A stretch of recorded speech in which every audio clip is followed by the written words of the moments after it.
it's Erin. It's time for my first impression of the 2015 winter anime season. Today I'm going to be talking about Kuroko no Basuke Season 3, which if you haven't guessed, if you didn't know, if you don't already know, that I'm just really excited about. I'm even wearing a shirt to rep it. Ignite Pass! Oops. Sorry, Kuroko. Didn't mean to ignite pass you into the mirror.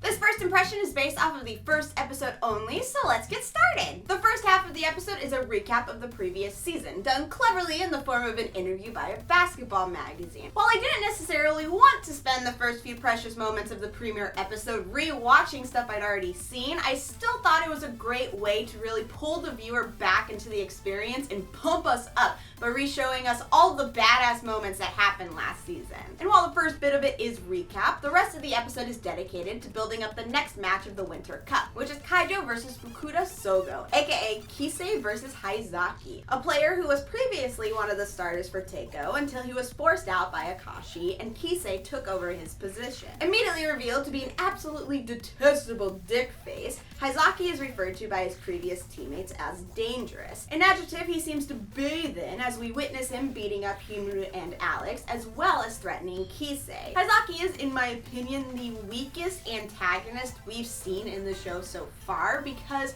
while all of the other antagonists have more depth to them, even like right off the bat first introducing them, he's very shallow and very archetype of this, I'm just a dick because I want to be a dick character. So that just loses points with the writing there. And Kisei, dear, handsome, precious Kisei, let's just take a few minutes to talk about how fantastic and wonderful and beautiful our blonde bombshell is, and how fantastic it is to have him saying more than just a few commentary lines.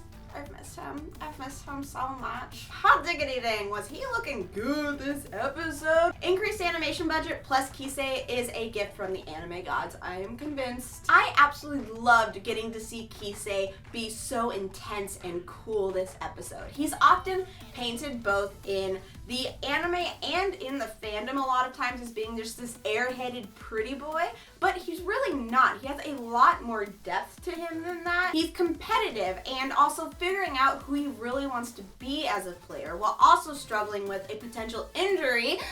I have a lot of feelings about that already. I don't like it. And he also just really wants to be the best possible ace for his team. He's just such an awesome character, and I think he is one of Fujimaki's best examples at breaking character stereotypes. And so getting to see an episode that was so wholly dedicated to him was just all sorts of awesome and everything a Kisei fan could hope for. He's in my husbando harem, guys. I broke my New Year's resolution of not adding any more husbandos to my harem. I already did it, but I feel like Kisei was already kind of there. I just never remembered he was there. Oops. And it's looking like this upcoming match is going to be emotional and intense, considering the implied history between Kisei and Haizaki that's given to us in the preview. And if you notice, Haizaki is the only person that Kisei refers to as kun instead of chi, which he uses for respect. Interesting, a little tidbit. In terms of the animation, Production IG has once again dedicated their A-team to it. There's not a huge increase in budget from season 2, but it's still really smooth and fluid animation, with more action occurring in the background and more detail to it. The animation also looks great during the dope-ass intro and the openings and the endings. The songs during the opening and the endings aren't necessarily blow you away outstanding, but they are successful at pumping you up, and they are pretty catchy. However, I think that we can all agree that the best part of the ending was precious baby Kuriko's face! It's totally obvious that Production IG did not need to put baby Kuroko in the ending because there's absolutely no context for that in the manga as far as I can remember, but they totally knew exactly what they were doing, and as they watched just Tumblr explode from all of the Kuroko gifs, I'm sure they were just sitting there sipping coffee and being so pleased with themselves. The openings and the endings also have all of these teeny tiny little Easter eggs that anime-only viewers aren't going to give a second thought to, and manga readers are just going to claw their eyes out sobbing because it's going to be a rough season, you guys. It's going to be really rough, especially if they do the Teiko arc.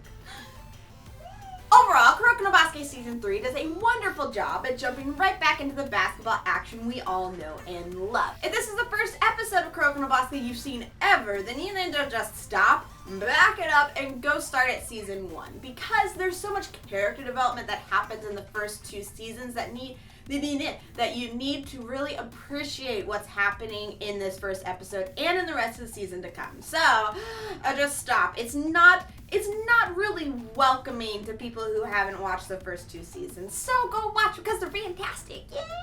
If you would like to watch Kuroko no Basuke Season 3, you can find it streaming on Daisuki. It is also going to be streaming on Crunchyroll starting January 23rd, but there is going to be a 2-week delay on every single episode, which is really upsetting. Okay guys, that is it for my first impression of Kuroko no Basuke Season 3. Obviously, I loved it. I loved it so much, even if I had some problems with a few things. It's Kuroko, and it looks beautiful, and Kisa is about the baby.